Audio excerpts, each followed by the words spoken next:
inflación, medidas del gobierno, bueno, dólar. Sube el tipo de cambio, sube la inflación, el Banco Central sube tasas para parar la suba del tipo de cambio, la economía, fíjate, en marzo ya comenté que probablemente tuvo una recaída.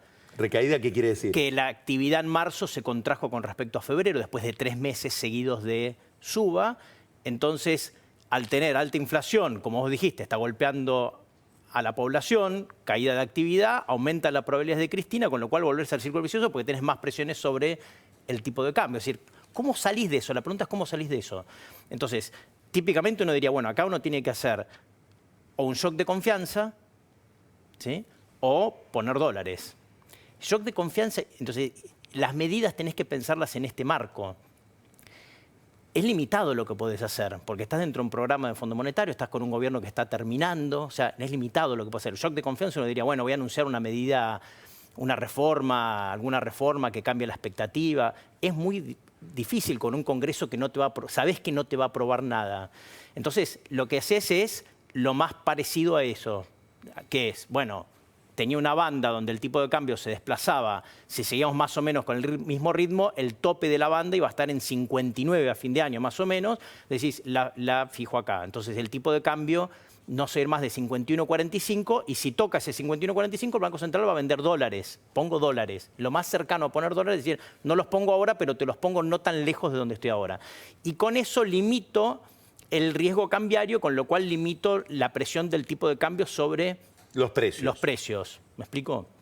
Y como vos dijiste, esto al final quizás es la pata más importante. A uno le hubiera gustado que hubieran inclusive bajado algo la banda, que digan, bueno, vamos a poner más plata ahora para limitar la depreciación de tipo de cambio y realmente bajar la inflación. Y déjame después comentarte algo sobre el tema de inflación importante. Y lo otro es un conjunto de medidas, digamos, lo más pareció un shock de confianza, pero no, tenés muy pocos instrumentos, ¿eh? Entonces decís, bueno, ¿qué hago? Te anuncio que las tarifas no van a subir más. En realidad, el anuncio, las tarifas ya no iban a subir mucho más. La diferencia entre lo que va a pasar y lo que iba a pasar sin el anuncio es muy poco. De hecho, cuando le preguntan a Duhovne, bueno, ¿cuál va a ser el costo fiscal de todo esto? Dice, es muy poco el costo fiscal, 9.000 millones de pesos, que digamos, es poco costo fiscal. ¿Por qué? Porque no es tan distinto. Pero creo que como anuncio es importante, porque como bien dijimos varias veces, uno de los motores más importantes del aumento de precios durante este año fueron las tarifas. Entonces vos estás diciendo, mira, este proceso ya está. Tenemos lo del gas que quede remanente, pero no subimos más. Y lo otro son acuerdos de precios. Los acuerdos de precios sabemos que no funcionan, pero bueno, es como para tratar de... Yo creo que la gente lo que no quiere ver es que esto está en piloto automático. Entonces, al hacer un acuerdo de precios, decir, bueno, estamos trabajando para tratar de bajarte la inflación. O sea, vos pensás que tenía un costo la inacción. El piloto automático tiene un costo. Mira, hay un libro que a mí me gusta mucho, lo comenté en un artículo en La Nación que está publicado hoy, que se llama The Defining Moment, el momento definitorio, ¿sí?, de Jonathan Alter, que habla de los 100 primeros días de Roosevelt.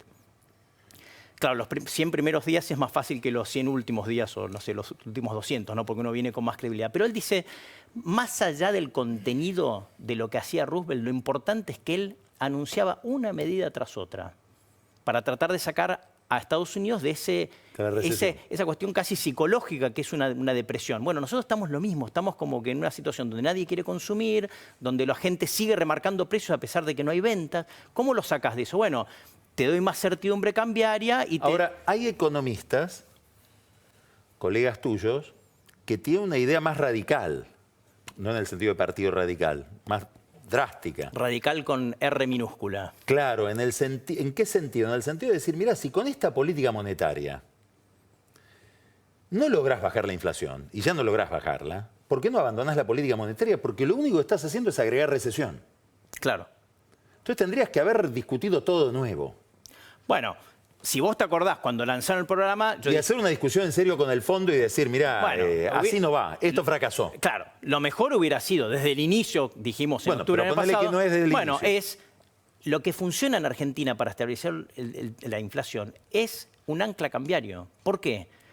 Porque vos necesitas como algún parámetro para estabilizar la inflación. Algo que vos te diga, mira, yo te voy a fijar un precio hoy y creo que mañana te lo voy a fijar en este lado y sé que me agarro de algo que le creo. ¿A qué le crees en Argentina? ¿Le crees a que la base monetaria va a estar constante? Claro, ¿Quién es que sabe? el ¿Quién ancla sabe? que eligieron no se ve. Claro, ¿quién El tipo sabe? de cambio lo ves todos los días y la tasa Claro, también. la tasa, como hacía Sturzenegger, tampoco. ¿Quién no entiende la gente? No es un ancla válido en una economía que es bimonetaria, donde ahorramos en dólares, donde fijamos precios en dólares. Entonces, lo que sirve es el ancla cambiaria. Y el Fondo Entonces Monetario... vos sos de la idea de que hay que ser más duros con el fondo y amenazarlos más, no quiero usar la palabra extorsionarlos, con que si ellos siguen tan dogmáticos con el tema cambiario, van a ser los responsables del retorno de Cristina. Esto sostienen muchos economistas. Bueno, nosotros de hecho escribimos junto a Miguel Kigel y Eduardo Olivieri una columna que nos publicó el blog del Financial Times, se llama Beyond BRICS, más allá de los BRICS,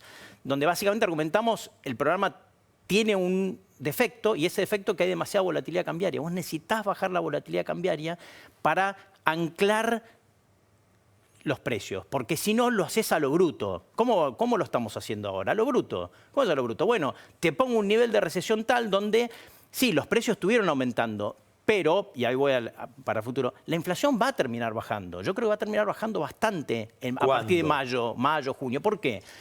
Pero a lo bruto, con un nivel de recesión bastante intolerable. ¿Por qué? Bueno, porque ya tenés los regulados que van a empezar a aumentar mucho menos, los precios regulados, la luz, etcétera. Número uno. Número dos, los alimentos yo creo que tuvieron una suba muy importante. Ya lo vemos, por ejemplo, en Liniers, donde la carne está bajando. Lo vamos a ver, alimentos entonces desacelerándose. Tercero, porque bueno, de hecho el tipo de cambio yo creo con esta medida intermedia algo va a ayudar a que esté más estable. Y cuarto, porque al final el apretón monetario llega a un punto donde vos subiste precio, no vendés, en algún momento, no te digo que vas a bajar el precio, pero de mínima dejás de subir. Entonces, ahora te hago una pregunta. Eso, perdón, hubiera sido más fácil. Se tranquiliza todo, como vos estás diciendo, digamos, empieza a bajar la inflación, menos tensión cambiaria, vienen los dólares de la cosecha, digamos, va a haber abundancia de dólares en los próximos mes y medio, 2 meses. Pero el 22 de junio hay que inscribir candidaturas. Se inscribe Cristina, no te digo que Cristina esté como esta encuesta, digamos, puede ser un momento irreal el de esta encuesta, 9 puntos arriba, sí. Pero es una Cristina que puede llegar a ganar. Y empieza la compra de dólares. De nuevo. En serio. Para que la gente tenga una idea de la magnitud, en 2017, elecciones intermedias, la compra de dólares de argentinos venía más o menos en $1.000 millones por mes hasta julio. ¿Qué pasó a fin de junio? Cristina dice que es candidata a senadora por la provincia de Buenos Aires. Imagínate ahora, y ahí salta más del doble la dolarización. O sea, más de 2.000 más de 2.000 millones de dólares por mes. Bueno, ¿qué instrumentos tiene el gobierno, tiene el Banco Central, Hacienda frente a esto? En este momento ninguno. Ese es el problema de este programa. En este momento no tiene ninguno. Vos decís que los 150 millones... Bueno, a menos que se vaya, claro, bueno, a menos que se vaya a 51... Sí, de eso estamos hablando. 51,45, Sí, claro, bueno, pero sí. O sea, 51,45 tiene 150 millones de dólares por mes. ¿Vos creés que la postulación de una Cristina competitiva no lleva el dólar al techo de la banda? Yo creo que va a haber presiones. Creo que en ese momento también la gente del campo, digamos, sabe que tiene una idea de que esto va a pasar, con lo cual parte de las ventas del campo se van a retrasar hasta ese momento, todo lo que puedan. Un acuerdo de caballeros. Un acuerdo de caballeros, ¿sí? O de conveniencia. Entonces, alguna herramienta hay, pero no hay ninguna herramienta explícita que tenga el Banco Central para intervenir desde ahora, supongamos que está 42, hasta 51. No hay ninguna medida concreta para eso. Ahora, de todas maneras, de corto plazo, estamos 22 de junio, vamos de a poco, de acá a ahí yo creo que si el tipo de cambio no vuela y se queda más o menos, la inflación va a bajar fuertemente. Pero no lo va a hacer el acuerdo de precios, lo va a hacer la brutal recesión. Lo podríamos haber logrado mucho más fácil si se negociaba con el Fondo Monetario. Que Macri va a llegar al momento en que se toman las grandes decisiones políticas menos presionado por la inflación. Menos presionado por la inflación, pero más presionado por la recesión. Con la recesión, excepto sectores muy particulares como el agro, etcétera, que tienen su dinámica propia, ¿no? Marcos, hasta el lunes que viene. Buena semana. Vamos a un corte y Pancho Olivera, que en alguna medida vamos a seguir hablando de esto, pero en términos más encarnados, porque es Macri y los empresarios, Vidal y los empresarios de qué están hablando, y un poco más de financiación.